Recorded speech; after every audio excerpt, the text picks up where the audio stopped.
Hey guys, so today we are going to be doing a Pan That Palette update. Today is the 4th of May. Oh my god, it's May.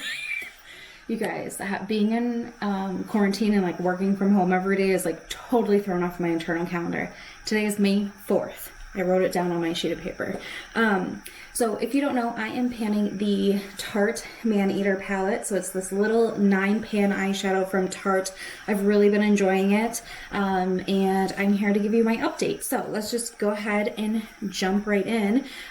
So here is my progress.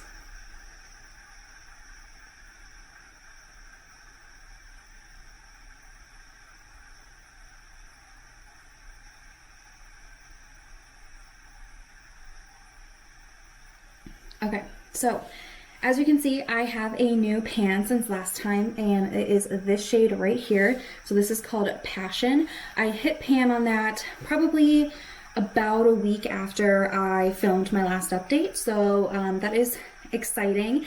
I use Passion kind of as a blending shade. I mix it with this white shade called Meow because it's very stark white, so I use just a little bit of Passion to tone it down when I set my eyeshadow base and everything. I also use it to mix with some of these matte shades that I'm using in my crease and everything. So yeah, I think that is probably going to be one of the first big ones that once it's gone I'll miss. But you know, I have some time before I get there. So I would say looking at this palette, definitely this golden shade here is the next one to get pan on it. As you can see, I have quite a dip going in there. I'm actually kind of surprised I haven't hit pan yet. I think it's right around the corner any day now kind of a situation. So we'll see how that goes. And then I definitely think that Purr, which is this middle shade here that has a pretty good depth in it, has maybe another month or two, but then I think I'll hit pan on it. So just quickly, I'm using the shadows the same exact way. So if you haven't heard how I use these, I use Meow and Passion, like I said, mixed to set my primer and everything. Then I use Purr and Passion, so these two to go in my crease. I use this one here that looks like I haven't even touched it, called Saucy, in my crease as well to deepen it up, but I only need a little bit. If you've never worked with Tarte shadows before, they are very pigmented to the point where like you push your brush in just once and it's covered in powder. So it's definitely pigmented. And then after that, I use, you know, one of these shimmer shades. So Foxy's more gold and Lace is more of a champagne, or sometimes I mix them or do like gold on the outer third and then Lace on the inner third. I was playing with Hypnotic. Last time I said that I would, it's this burgundy shade down here, play with it. I did use it all over my lid for a day, and honestly, it looks so much different in the pan than it does on my eyes. On my eyes, it was pretty dull. There wasn't much of a sheen. So then I tried like getting my brush wet and really packing it in, and that didn't really work. So then I put primer down and then packed it on top, because that's sometimes what I do with shimmery shades to get like a good punch on them.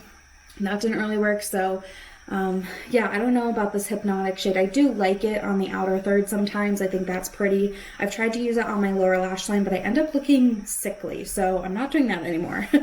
But I have thought about doing that with this Saucy shade just to get a little bit more progress in it.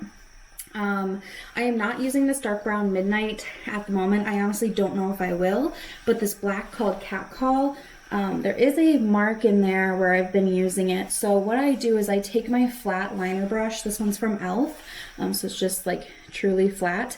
I get this wet, and then I kind of, you know, brush off the excess water. So it's just damp. And I use this as an eyeliner. So I dampen my brush, put it on, and that seems to work really well. This black, when I was wearing eyeliner and then setting it, because I like to do that, I like to set my eyeliner with a shadow, it would flake all over my cheeks all day long, and then I'd get, you know, these dark smudges, and it just didn't look great. So I can't really use it that way, but I have been enjoying it with a wet brush as eyeliner, because I'm actually out of eyeliner. So this is a great replacement, and it's part of my palette. Looking forward, like I said, I think Foxy up here is the next one to actually hit pan on. But I think for my goals in here, I definitely would like to try to finish up this top row, this one, this lace shade, and then I'd like to see pan and maybe finish purr.